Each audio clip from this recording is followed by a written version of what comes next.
Welcome to lesson 11, where we talk about shopping for ingredients. So shopping will probably turn into a little bit of adventure during your elimination and reintroduction phase. You will probably need to explore completely new ingredients, as well as different aisles and corners in your favorite grocery store. So here are a few tips on how to make your shopping as effective as possible. First of all, have a plan. I already mentioned it in my previous lessons that I would highly recommend you to make a plan for the first 7 days of your diet before you even start.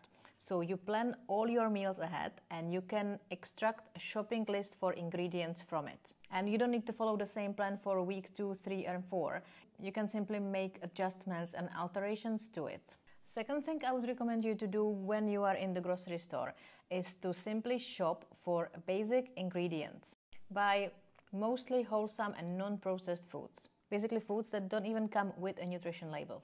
Vegetable, fruit, meat, fish, chicken, whole grains, legumes or herbs. Those are typically in most countries situated on the outer perimeter of the store, not in the aisles in the middle. Typically, the middle aisles are dedicated for heavily processed foods.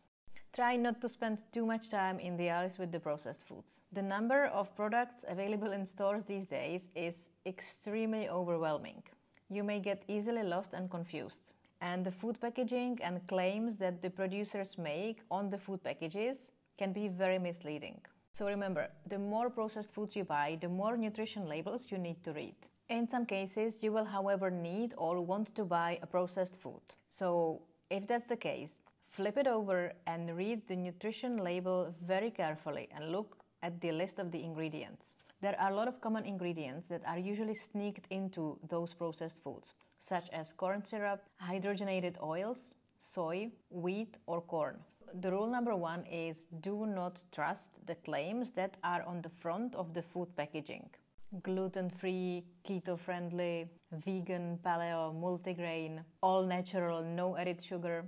I'm sure you know what I'm talking about. Many marketing claims are unregulated, depending on which country the food was produced in.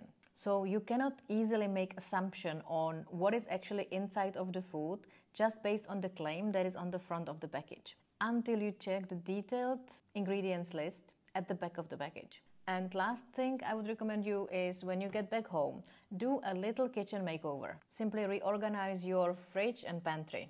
This will make your cooking and meal preparation much easier. And it will also significantly reduce the risk that you will accidentally eat something from your removal list. You can make a specific shelf in your fridge, freezer or pantry with okay to eat foods.